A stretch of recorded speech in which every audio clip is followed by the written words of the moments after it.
Jalalabad association বৈদেশিক নির্বাহী সম্মেলন 2020-এর সম্মানিত সভাপতি, জালালাবাদ অ্যাসোসিয়েশন ঢাকার সম্মানিত সভাপতি জনাব কে আব্দুল মুবিন, মঞ্চে উপবিষ্ট সম্মানিত মুরব্বিয়ানবৃন্দ, সামনে উপবিষ্ট বিশ্বের বিভিন্ন দেশ থেকে আগত বিভিন্ন জালালাবাদ অ্যাসোসিয়েশনের বিভিন্ন সংগঠনের প্রতিনিধিবৃন্দ। I will be very brief. যেহেতু we have taken a lot of time in the previous session, this session we want to make it brief.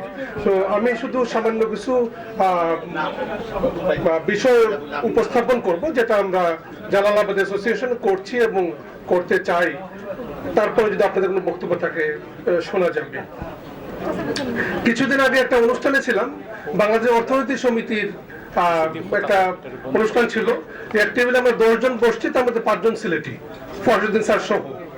আমি তখন বললাম যে this table does not represent Bangladesh, যে 10-এর মধ্যে 5 সিলেটি, এটা সঠিক না। আমি একটা ব্যাংকের director for last 8 years, IFIC ব্যাংকের ডাইরেক্টর আমি 8 বছর যাবত।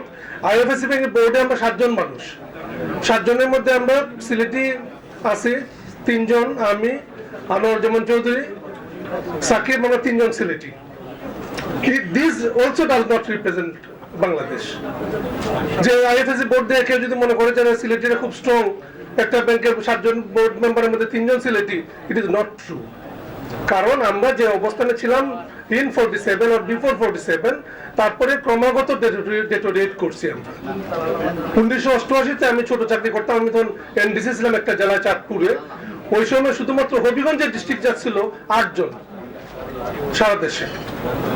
আমরা বিভিন্ন সময়ে বিভিন্ন ছাত্রকে পড়াশোনার জন্য আমরা সহায়তা করে থাকি। যে কাজটা আমরা করি, বিশেষ করে পাশাপাশি দীর্ঘদিন যাবত এই কাজটা করে আসছেন। আমি এর সঙ্গে যুক্ত ছিলাম, ডক্টর সাদেক যিনি পিএসসির চেয়ারম্যান, তিনি যুক্ত ছিলেন। যারা বিসিএস পরীক্ষা দেয় তাদের ওরিয়েন্টেশন প্রোগ্রাম আমরা একটা করে থাকি। এটা ভবিষ্যতে আমরা যেটা চাই যে আমরা শিক্ষা ট্রাস্ট যেটা আছে, যেহেতু শিক্ষা ট্রাস্ট 85-এ করা, it is a separate trust Jalalabad অ্যাসোসিয়েশনে। আমরা অ্যাসোসিয়েশনে যারা আছে আমরা এটা চালাই, এটাকে আরো স্ট্রং করা।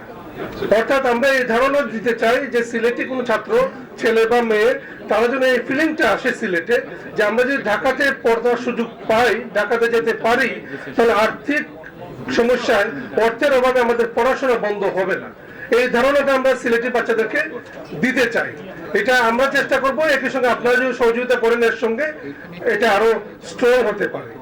এখানে একটা সুবিধা রাখা আছে যে আমরা যে তহবিল আমরা রেজ করেছিলাম ইতিপূর্বে, এখানে যে আমরা যে বিধান রেখেছি, পদ্ধতি রেখেছি, যে কেউ যদি 5 লক্ষ টাকা দান করেন, খুব বেশি টাকা না, 5 লক্ষ টাকা মানে 5000 পাউন্ড অথবা প্লাস 5000 বা $6000, তাহলে তিনি ট্রাস্ট ফান্ড মেম্বার হতে পারবেন। অর্থাৎ শিক্ষা ট্রাস্টের কমিটিতে হি ক্যান বি ইনক্লুডেড। উনি যদি চান যে আমার মায়ের নামে আমি বৃত্তি দিব, হালিমা খাতুনের নামে বৃত্তি দিব একটা, বা রাবেয়া খাতুনের নামে বৃত্তি দিব একটা, ঠিক আছে, মায়ের নামে আমরা বৃত্তিটা দিব, বাট এটা ম্যানেজ করে জালালাবাদ অ্যাসোসিয়েশন। ফলে আপনারা যে কেউ এই সহযোগিতা করতে পারেন, তাহলে দেখা যাবে আপনার পরিবারের কারণে বা আপনার নিজের নামে একটা বৃত্তি আমরা জালালাবাদ অ্যাসোসিয়েশনের ম্যানেজমেন্টে আমরা এটা দিতে থাকবো। আমরা আমাদের উদ্দেশ্য আছে এটা করার যে কোনো ছাত্র বা ছাত্রীর সঙ্গে আপনাকে যুক্ত করে দেওয়া। অর্থাৎ একটা ছেলে বা মেয়ে মেডিকেলে চান্স পেয়েছে, সে পড়তে পারতেছে না, পড়তে পারবে না আর্থিক সমস্যার কারণে, আপনি তার 5 বছর দায়িত্ব নেন। 5 বছর খুব বেশি টাকা লাগবে না, 5 বছর 5 লক্ষ টাকাই লাগবে। সো আপনি যদি এই দায়িত্বটা নেন, এই ছেলেটা বা মেয়েটা জানবে যে আপনি তাকে পড়াচ্ছেন 5 বছরের জন্য, আপনিও জানবেন যে এই ছেলে বা মেয়েটাকে পড়াচ্ছি 5 বছরের জন্য। সো এটাও যদি সুযোগ আপনারা নেন, এই সুযোগটা নিতে পারেন, তাহলে আমরা ধারণা এটা সহায়ক হবে। এটা আমাদের কমিটমেন্ট আছে, আমরা এখনো শুরু করতে পারি নাই।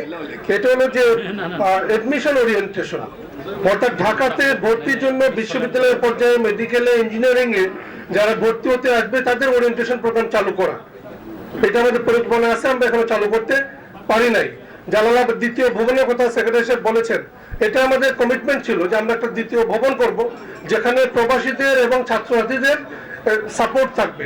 অর্থাৎ একটা ছেলে বা মেয়ে যে ঢাকা যখন ভর্তি হতে আসে, প্রথমে অচেনা শহরে সে থাকার জায়গা পায় না ঠিক মতো, আমরা যদি বাঙ্ক হাউস করে দেই, বেড করে দেই, অল্প করেছে অথবা বিনা করেছে, they can stay there and they can prepare for their admission.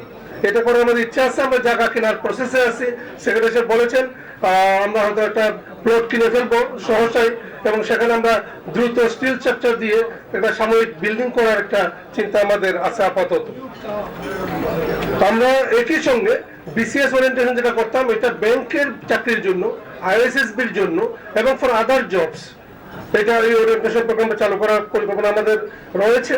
আমাদের পরিকল্পনা রয়েছে জেলায় জেলায়, হবিগঞ্জ, মৌলভীবাজার, সিলেট, সুনামগঞ্জ 4 জেলায় গিয়ে মোটিভেশনাল প্রোগ্রাম চালু করা, প্রধান কলেজে অথবা প্রধান স্কুলে গিয়ে যারা যেন পড়াশোনার দিকে যেন আগ্রহী হয়, উচ্চশিক্ষার জন্য উৎসাহিত হয়, এই ধরনের প্রোগ্রাম চালু করা আমাদের প্রোগ্রাম রয়েছে। আমরা বিশ্বাস করি আজকের এই যে সম্মেলন, আজকের যে আয়োজন, আপনাদের যে আগমন, আপনাদের আগমনের ফলে, এটা একজন বললেন আমার ভালো লাগছে কথাটা, যে দাওয়াত দিয়েই এটা সফল হয়ে গেছে।